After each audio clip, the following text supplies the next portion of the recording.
Bloomberg Audio Studios. Podcasts, radio, news. This is the Bloomberg Surveillance Podcast. I'm Jonathan Ferro, along with Lisa Abramowitz and Anne-Marie Hordern. Join us each day for insight from the best in markets, economics and geopolitics. From our global headquarters in New York City, we are live on Bloomberg Television weekday mornings from 6 to 9 a.m. Eastern. Subscribe to the podcast on Apple, Spotify or anywhere else you listen. And as always, on the Bloomberg Terminal and the Bloomberg Business app.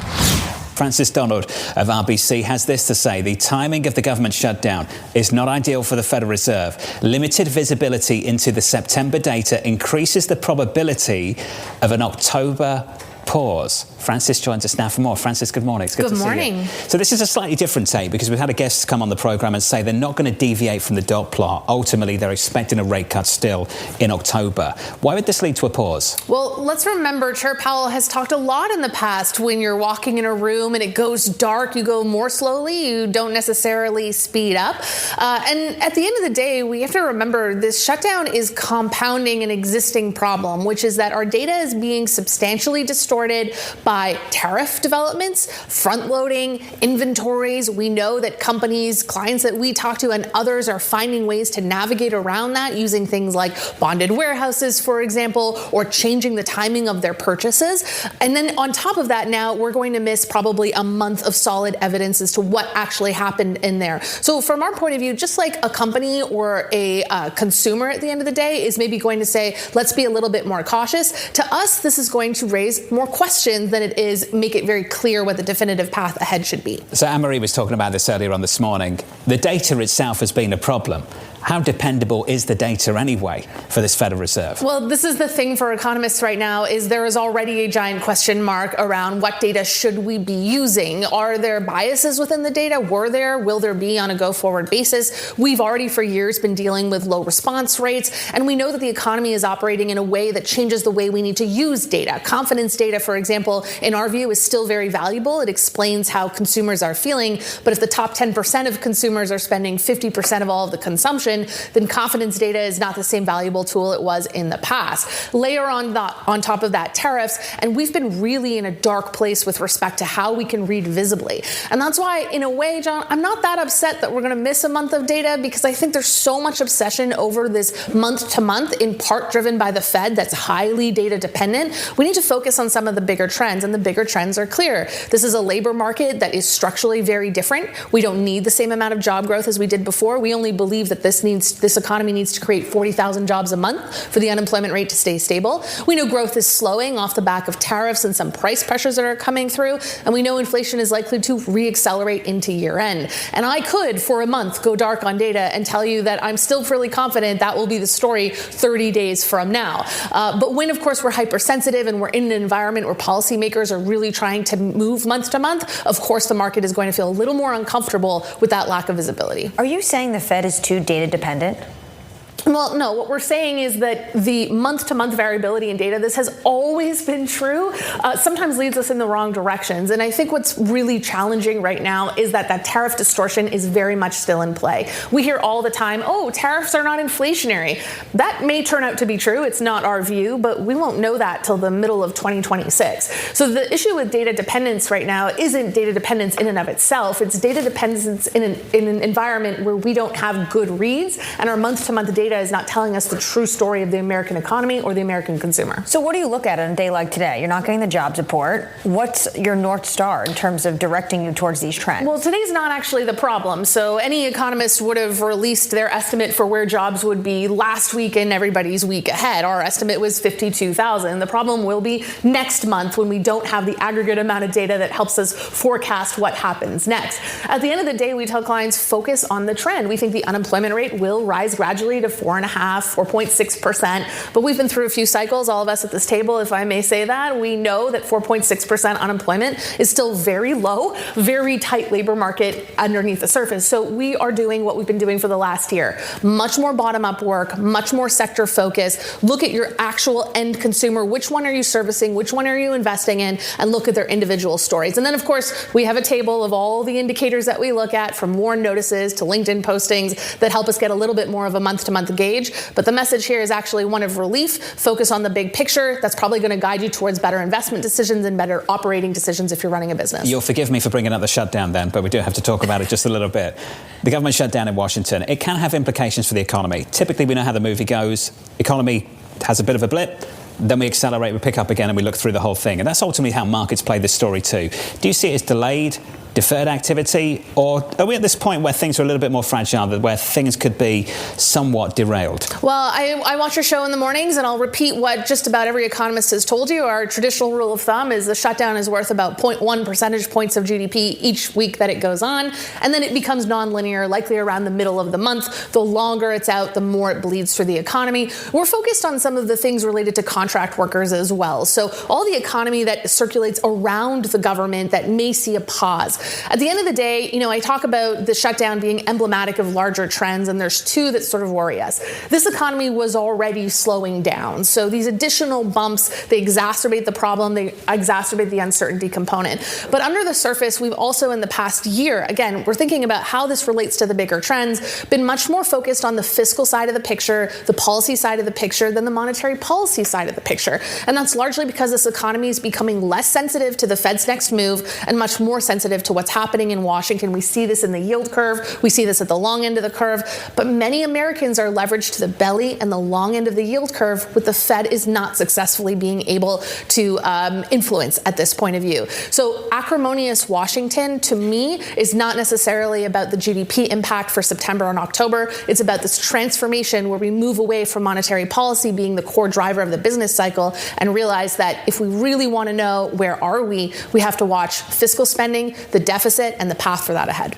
Is this shutdown different, though? If Trump decides to make these furloughs permanent? Oh, absolutely. And so when we look at the numbers, for example, if we were to see, and this is the extreme example, this wouldn't happen, but if by October 17th, that'll be the reference week for next month's job number, if we haven't seen folks come back, you could see the unemployment rate jump to 4.8%. Now, our estimate is that it would then come back down, but these are the types of numbers that begin to skew the story to a certain extent. I'm saying if he decides to say, I actually want to move more people into the private sector and I'm getting rid of these offices, these jobs. Is that more of a permanent effect? Absolutely. That would be more permanent, but that number is ultimately probably going to be quite small. But the most extreme thing, let's say every person would be laid off, which is not going to happen, you would see that number jump to 4.8. Again, this is emblematic of the bigger picture, which is job growth is slowing. We are going to see less job creation on a go-forward basis, with the exception of healthcare. Healthcare is going to continue to be fairly robust there. So this is the trend continuing: slower job growth, slower overall growth, less confidence in the economy, and reduced data visibility. It is, as we say, stagflation light. Stay with us. More Bloomberg surveillance coming up after this.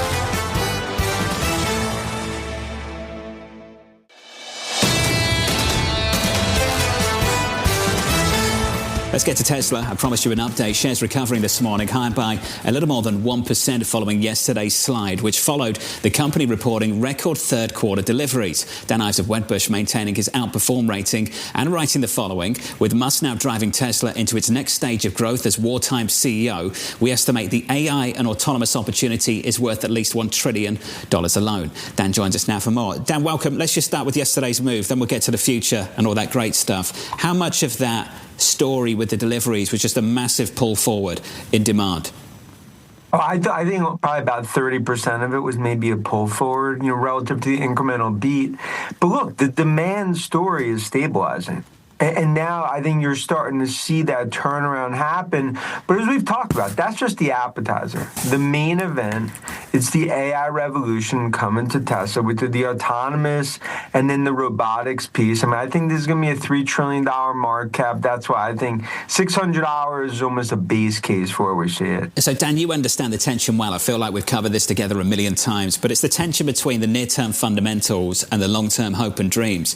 The fundamentals at the moment, when you say the demand story stabilizing demand is not the kind of story we'd associate with a multiple like the one on Tesla right now. Now, Dan, how are we going to resolve those issues? Do we just keep the faith in the multiple and the stock and the hopes and dreams, or at some point do we have to reconcile these issues?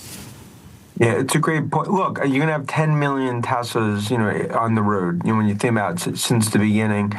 The autonomous value, as you start to see robo-taxis deployed 30, 35 cities, you see full self-driving get to 40, 50% of the actual Teslas out there. That's the game changer, because ultimately I think they're going to own 80, 90% of the autonomous world over the coming years as we get to true, what I view as level 4. Look, I think that's the reality. I think investors are looking, autonomous is truly what I view as really, the Goldilocks scenario for Tesla, because physical AI, there's two great physical, phenomenal AI plays out there. It's NVIDIA and it's Tesla when it comes to physical AI. When it comes to EVs for Tesla, one of the biggest competitors is BYD, which is absolutely crushing them in Europe. When it comes to autonomous, who is going to be their biggest competitor? Is it coming from China? Look, I think it comes from China, ultimately, when you think about all the technology, innovations that we've seen there. But globally, no one has the scale and scope of Tesla. Not BYD? That's why, look, I think BYD is obviously going to be the main competition. But when I think about scale and scope globally, especially not just in the U.S., but what we see around the world, I think Tesla continues to win that battle. But we don't view this as one where there's just one winner. And I think when you think about autonomous and you think about this next wave of AI, from the chips to the software to the ripple effect, it speaks to our view. Like this AI revolution, we're still in the second inning of a 9-inning game, and ultimately the Yankees end up winning that game. Don't encourage it, Dan. We'll get to that later. Dan, let's say you're right. Let's find some common ground. The autonomous opportunity is massive. Driverless vehicles, all of that stuff. I think a lot of people can get on board with that. But I want to understand why you think the Tesla path, that road, is the road to success. So they're using cameras. Waymo's using LiDAR. What kind of technology do you ultimately think wins out? Look, I think it's ultimately Tesla. From a data perspective, when you look at the AI engineers and you look at all the improvements that they're going to make on these next, So Dan, let's just give me a second. What data are you looking at? Because I can go off the weekly trips that Waymo's doing at the moment, and that kind of data looks pretty decent. What are you stacking that up against?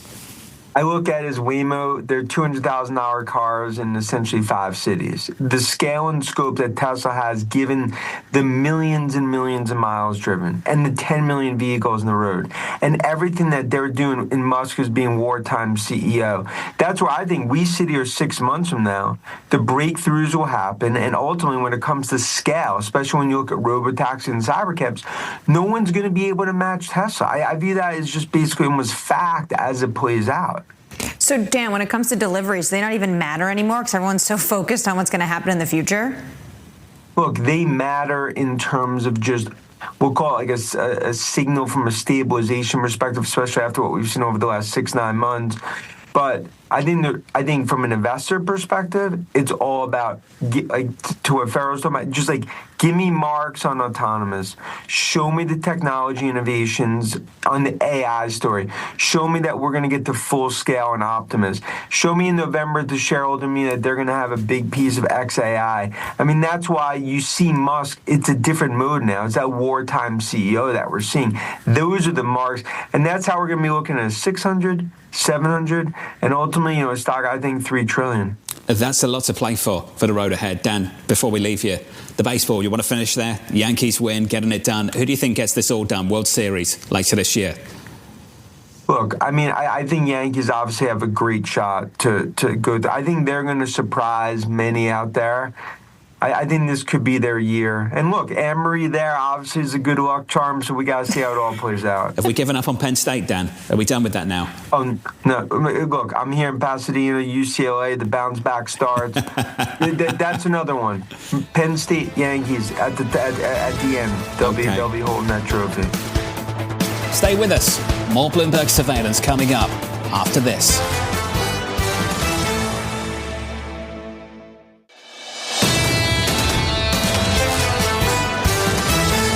Jeannette Lowe of Strategas joins us now for more. Jeannette, as you know, as is often the case, this is won or lost in the court of public opinion. Who's winning and losing right now? Yeah, I mean, right now, I think if you look at the polls, you do see that Republicans are getting a little bit more blame than Democrats are currently, but both parties are getting a hit from this.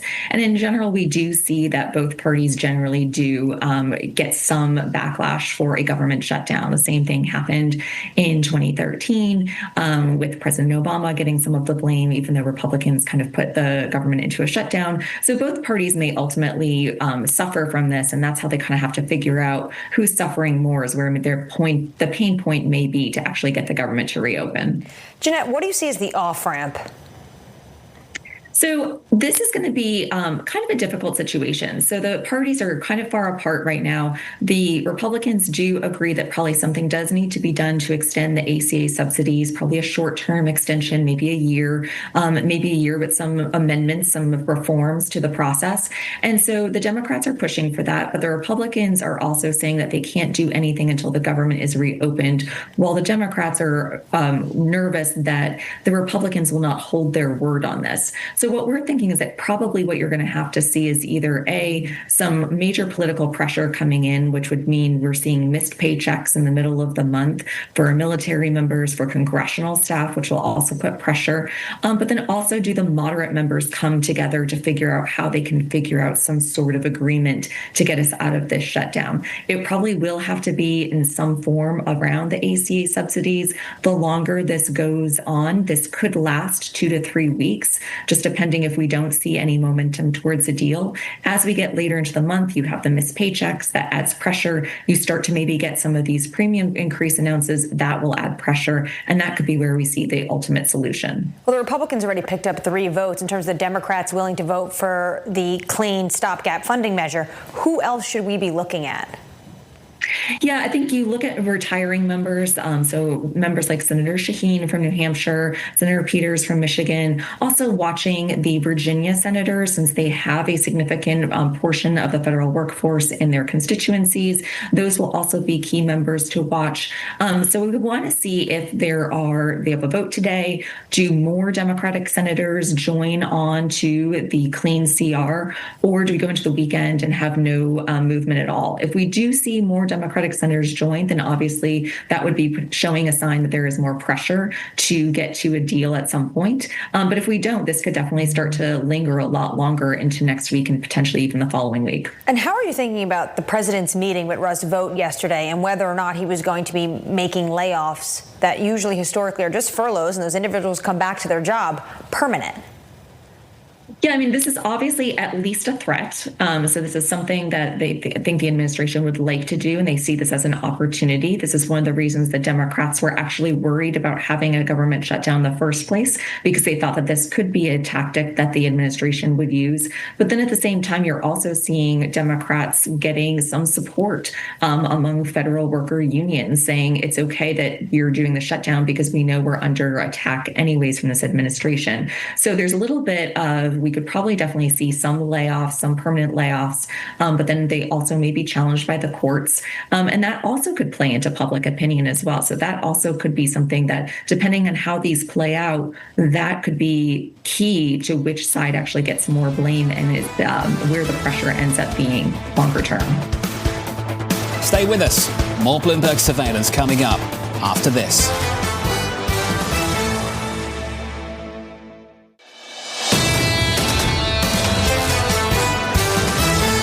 Let's turn back to markets. So the S&P 500 is looking for a 6th consecutive day of gains. It's on a 5-day winning run, the longest streak going back to late July. Jeff Rosenberg of BlackRock has this to say: we believe the current market backdrop masks the high level of dispersion embedded within the economy today. Jeff joins us now for more. Jeff, welcome to the programme, sir. No payrolls. We're going to have to get knee-deep in all the other stuff. Jeff, I think that what you just said in that quote kind of builds on what we were discussing with regards to the airlines. How much dispersion are you seeing?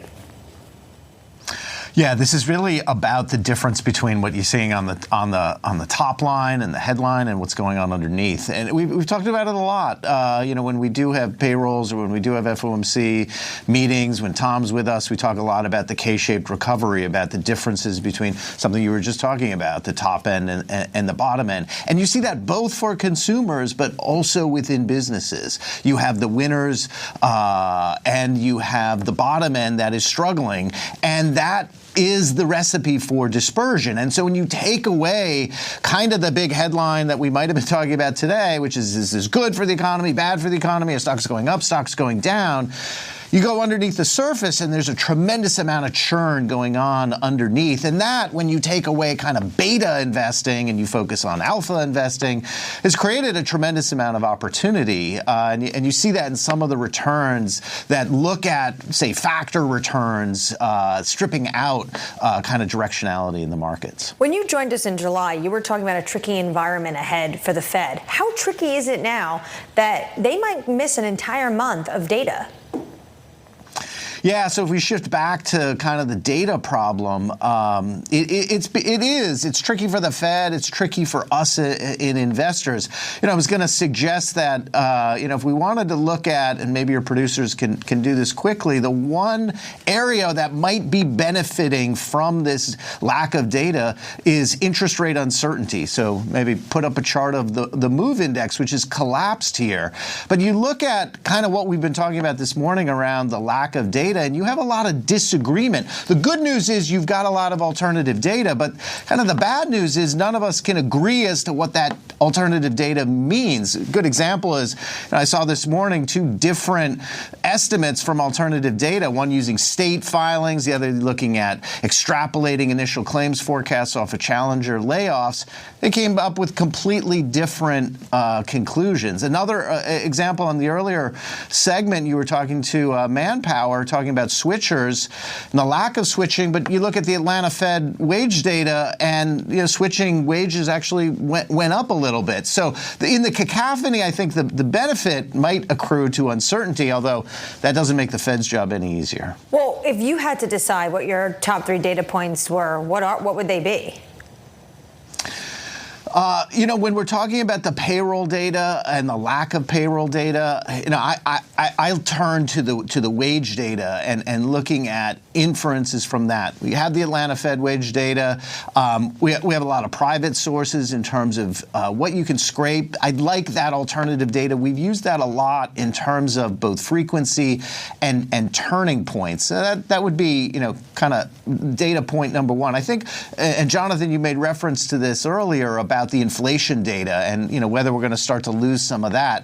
I think the good news there is that with the web scrape data, we have a lot of kind of consistency around what people are looking at in terms of alternative forms of data. People talk about the price stats data. I think that's a good form. And then I think the pivot to the private data that you mentioned, where we hope we'll continue to get that. The survey data, the PMIs, they take on a heightened importance in this environment of the lack of the government data. We have to caveat that with the notion that the kind of accuracy that we've seen from the survey data, the PMI data, in terms of its importance for this kind of economy, that's really kind of gone down, and we've seen a decrease in the correlation between the PMI data and say the industrial production data in this cycle. So that's sort of a caveat to that third data point. Jeff, we've talked about 5, 6, 7 minutes about economic data. If I'd given you the payrolls data at the start of the year for the next 9 months, I think you would have traded this market in completely the wrong way. So I just wondered, Jeff, what is the relevant data point right now? Because clearly some data is more important than others. Yeah, that's absolutely it's absolutely the case, and it's the classical sort of break between kind of growth and inflation, and the pivot as to which one has the focus of the market. And going into before we had the shutdown, the other conversation would have been that this is the pivot away from the inflation concerns towards the growth concerns, and that the kind of top tier data point on payrolls is giving us that read on the growth, and the Fed's pivot towards a focus more on the growth and less on the inflation. And I think that's kind of the read here, in contrast to the beginning of the year where the focus was on inflation, the impact on tariffs and tariff pass-through. We really shifted that focus. And I think that's really the driver behind the directionality here in interest rates. Really the fear and the concerns to your earlier conversation with Seth Carpenter around, is there this lagged slowdown, the lagged effect. Remember, the tariff impact that Seth's talking about is not about the inflation piece, but it's on the real wage piece, that the temporary, even if it is temporary impact in terms of the inflation from tariffs, its impact is on real wage growth. And that's really about the growth side. And that's what's driving the rates markets right now. This is the Bloomberg Surveillance Podcast, bringing you the best in markets, economics and geopolitics. You can watch the show live on Bloomberg TV weekday mornings from 6 a.m. to 9 a.m. Eastern. Subscribe to the podcast on Apple, Spotify or anywhere else you listen. And as always, on the Bloomberg Terminal and the Bloomberg Business app.